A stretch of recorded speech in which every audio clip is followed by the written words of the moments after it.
ইনস্টাগ্রামে অনেক কিছুতে অনেক প্রতিবাদ চলতেছে। প্রতিবাদ মুখ্য উদ্দেশ্য নয়।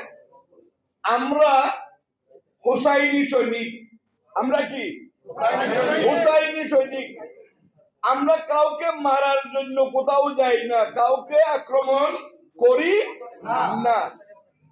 আমরা 22,000-এর সশস্ত্রের সামনে নিরস্ত্র 72 জনকে নিয়ে সামনাসামনি করতে পারি, সেই অভিজ্ঞতা আমাদের আছে।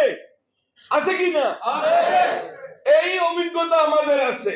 এবং আমার অনেকে ওয়াজ করে, মৌলা হোসেন জিজ্ঞাসা করেছিলেন, আপনাদের মধ্যে কেউ মুসলমান নাই?